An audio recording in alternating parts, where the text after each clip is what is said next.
I believe that the best way to state your case before the people is to make it so that the people see things through your eyes and to experience the events as you experience them.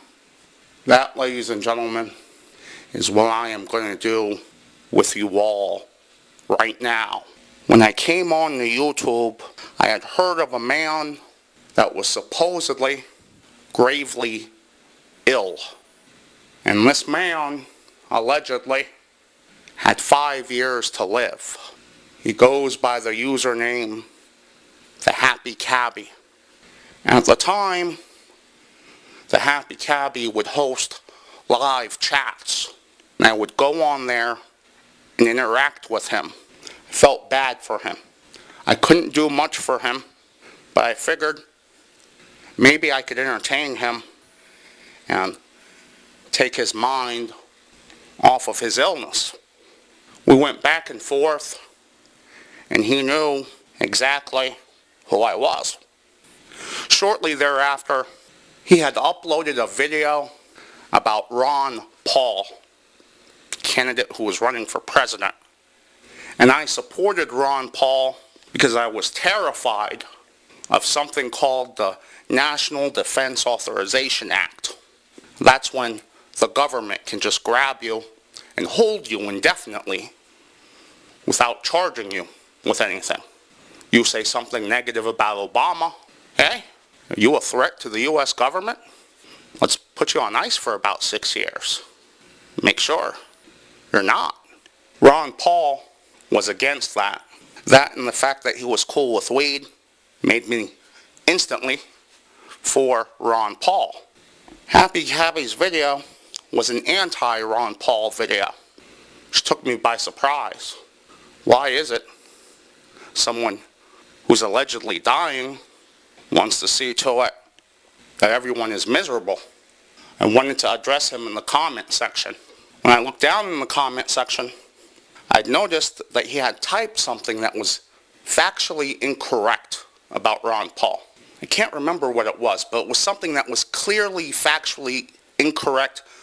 And I remember I brought forth stats to show him he was wrong. It was that level of incorrectness. It wasn't an opinion-based incorrectness.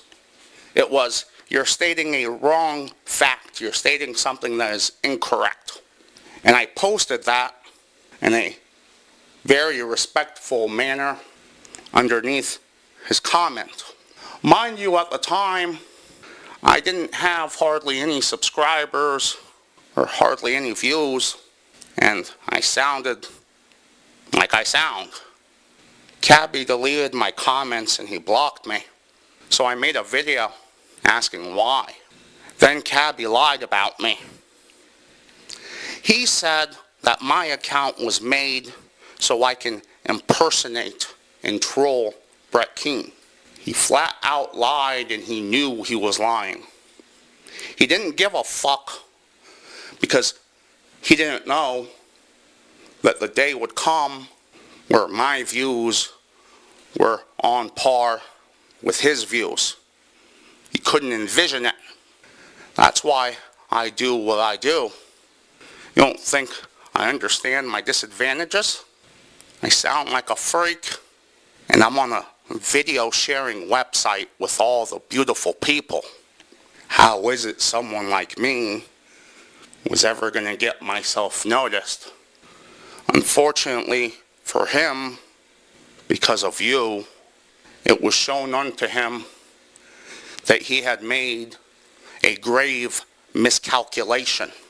And I assure you, if Happy Cabbie knew what was going to become of me and all the other people he tried to trample on, instead of being a lying, deceitful pile of shit, what he would have done is he would have dropped on his knees and he would have started offering to suck our cocks the same way he's been doing with Richard Coughlin. Why is Happy Cabbie offering to vigorously suck on Richard Coughlin's cock so adamantly? Now, some of you right now are thinking, hey Brett, what do you mean by sucking on Richard Coughlin's cock. What's Richard Coughlin got to do with this?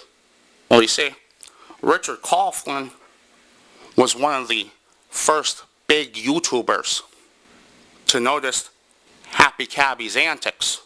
Happy Cabbie knew he couldn't silence him. Coughlin was too big. So, just like Brett Keane, when you can't get what you want out of silence, fear, and intimidation, you try to charm what you want out of sucking cock. It's not the first time Cabbie's done this. Months ago, he tried sucking on some Coughlin cock. Richard saw through it, ignored him. Don't know if Richard's going to be able to see through his bullshit this time around. Because right now, apparently, Richard is really desperate. I don't know what happened in Richard's life to put him in the position that he's in right now. Honestly, last time I tuned into him, he had uploaded a video with Pat Condell poning the shit out of Brett Keane. But around that time, Coughlin had a job. He had a girlfriend who appeared to be rich. I think he was living with her, or wherever he was living, it was a plush environment. At least what I can tell from the YouTube background. So, evidently, between then and now, Richard's life went to shit. Cabbie's scared of Richard. Cabbie's scared of me. You're scared of me because you know it's too late, don't you, Cabbie? I don't just know beyond a reasonable doubt that you're a lying, manipulative con man who tries to look for weaknesses in people's emotional state that you can exploit for your own personal gain, for propaganda. It's too late for you, Cabbie. It was too late for you when your greed got the better of you and you gave Brett Keane an illegal partnership. You see, you knew Brett Keane was banned from YouTube. You knew that he was banned for doc dropping. Not only did he doc drop, but he dropped in such a manner that to try to get someone attacked. You put yourself out there as Mr. By-the-Book Helper, the guy who was intimately familiar with YouTube's terms of service, and you were there to help everyone. Follow the rules. I wonder if the company that you get your partnership with was to be aware of what I'm sure is a violation of their trust that you committed. I wonder how they would react to you. Funny thing about Brett Keane, if you go on your page, you have a video that Straight Dope made exposing Brett Keane for being a lying, plagiarizing, doc-dropping, domestic abusing pile of shit.